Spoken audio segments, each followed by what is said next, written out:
avec la Russie. Norbert Navarro, vous êtes ancien rédacteur en chef de Radio France Internationale, que j'ai beaucoup écouté parce que j'avais des amis antifranquistes et c'était la radio qui donnait des nouvelles de l'Espagne qui se battait contre le franquisme au Pays Basque. Et vous êtes aujourd'hui sur Global Africa Télésud, la bande à Carlyle. Donc voilà, où vous continuez à donner ces informations, à sévir, à sévir. Voilà, mais un bon journaliste doit sévir. Voilà. Norbert Navarro. Alors, on a vu les opérations Arcane, on a vu la France au Mali, en Côte d'Ivoire, avec quelquefois des buts de succès. Ensuite, patatras, la catastrophe. On est lâché, conspué, jeté, montré du doigt. Qu'est-ce qui s'est passé si rapidement pour que l'image de la France soit aussi rapidement dégradée en Afrique? Moi, je pense que l'une des raisons, c'est au départ un mensonge d'État. Nous sommes en janvier 2013 et le président de l'époque, François Hollande, qui vient d'être élu un an avant, lance l'opération Serval, qui va devenir ensuite l'opération Barkhane. Et il dit aux Français, les djihadistes allaient s'emparer de Bamako. C'est, selon moi, un mensonge et un mensonge d'État. Ah, carrément. Oui, parce que vous mettez les pieds dans le plat là, parce que je sais qu'il y a eu un doute, une polémique sur la pertinence de cette intervention. Vous dites que c'était pas vrai, qu'il n'y avait pas de menace sur Bamako immédiate en tout cas. Ah non, c'était ça, je le dis, je l'affirme. Pourquoi? Tout simplement parce que les djihadistes n'avaient aucun intérêt à prendre une capitale qui leur est hostile. Difficile à tenir. Oui, impossible à tenir sur le long terme.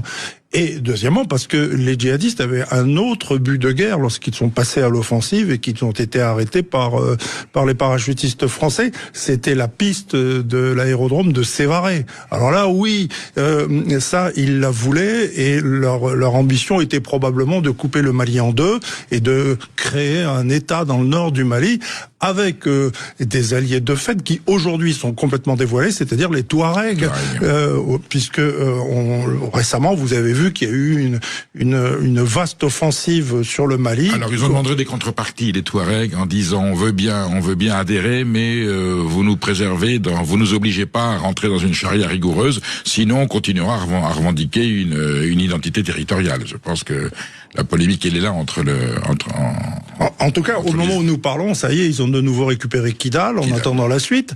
Mais voilà, ça c'est ce qu'ils voulaient. Et tout à l'heure, vous commenciez, mon cher confrère, à dire que la France-Afrique, vous parliez de la France-Afrique au passé. Du temps de Jacques Foccart.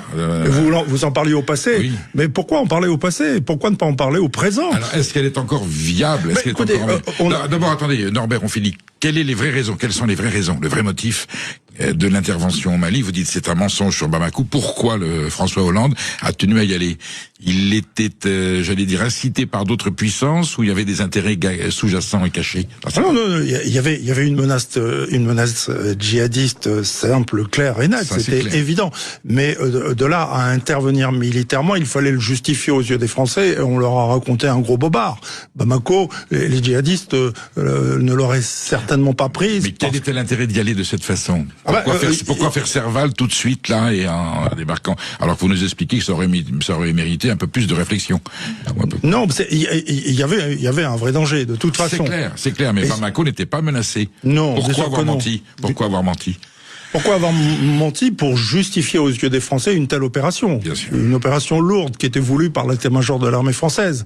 Ni plus ni moins. Mais tout a commencé sous la présidence précédente, c'est-à-dire celle de Sarkozy. Et l'intervention en Libye. L'intervention en Libye qui a ouvert les arsenaux et qui a permis aux djihadistes voilà, c'est la catastrophe initiale. Serval s'est fait avec le soutien logistique des Américains. Je crois comprendre que la France n'a plus aujourd'hui l'autonomie ou l'indépendance stratégique pour pouvoir intervenir seule dans ce genre d'opération et qu'il a fallu un soutien logistique américain. Oui, bien sûr, mais mais ça s'est soldé par un échec. Ensuite, on a transformé Serval en Barkhane. Avec quelques milliers de soldats français qui devaient sécuriser une région plus vaste que l'Europe. Comment voulez-vous faire? Bien entendu. Aujourd'hui, ce sont les Russes qui ont remplacé les Français avec l'Africa Corps et ils y réussissent pas davantage.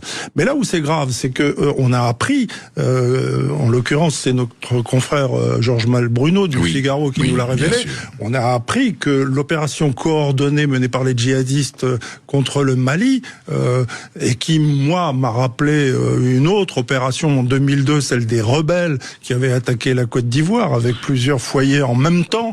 Eh bien, cette opération, elle a été coordonnée par des supplétifs ukrainiens francophones qui ont aidé ces gens-là avec l'assentiment dit Malbruno. Et je pense que c'est une bonne source des services secrets français.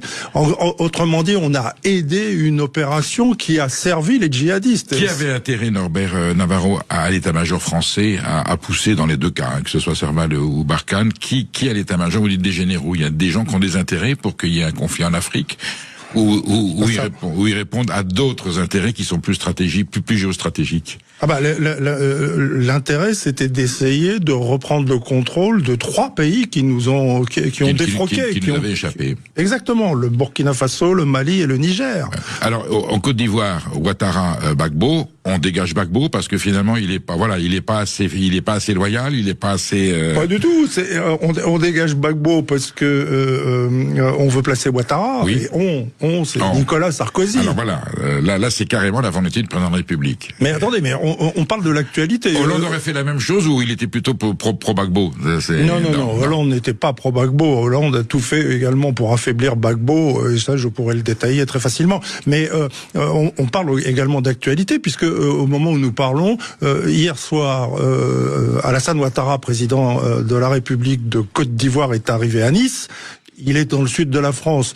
Pour des raisons médicales, mais il ne faut pas qu'on en parle. Voilà. Oui, bien sûr, mais il est attendu dans les heures qui viennent, peut-être demain ou après-demain, je ne sais pas, à Paris pour une visite privée, Villa Montmorency, chez des amis à lui qui s'appellent le couple Sarkozy-Bruni. Donc on garde des liens malgré tout un petit peu obscurs et un petit peu indirects. On a 2 statues offertes par Blaise Compaoré, président du Burkina Faso, celui qui a tué de ses propres mains le capitaine Sankara, qui a offert 2 statues de 75 000 € à Dominique de Villepin, qui ne se connaissait pas le prix, qui s'en est débarrassé tout de suite. Ça veut dire que malgré tout, Foccart n'est plus là, la gloire de la France-Afrique n'est plus ce qu'elle est, mais on continue à essayer de tirer des ficelles. Quels sont les intérêts?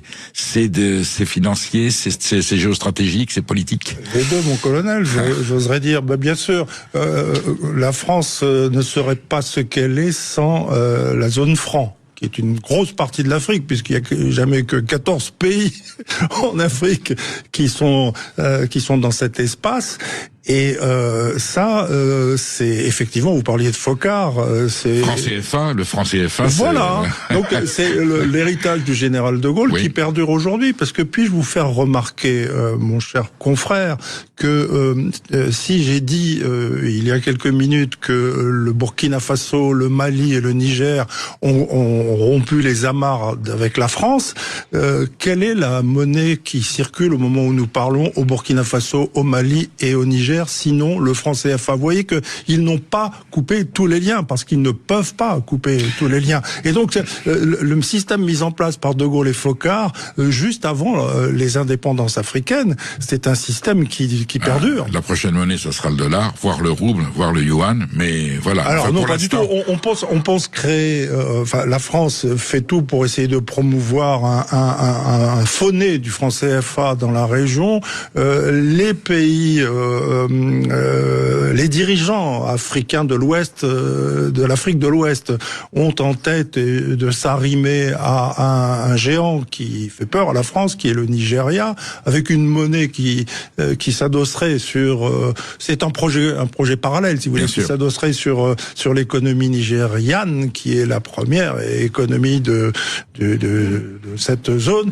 Et la France, ça n'en veut pas, évidemment. Elle donc, a tout pour éviter ce projet. Bokassa, Omar Bongo ne sont plus là, ni Mobutu, ni Léopold Sédar Senghor, mais je vois qu'on essaie encore de continuer à tirer les ficelles. Mais vous voyez bien, oui, parce que c'est quand même incroyable. Mais piteusement. Ah, oui, alors évidemment, on essaye de se cacher, mais bon, pas de peau, on a été pris la main dans le pot de confiture. Malbruno a bien fait de nous révéler cette information qui est hallucinante, quoi. Donc, où est-ce qu'on va, quoi? Donc, Macron tient un discours, mais sur le terrain, c'est une toute autre réalité, malheureusement. Norbert Navarro, merci d'avoir été là. Vous viendrez nous raconter la suite. On rappellera ça Sud Radio International.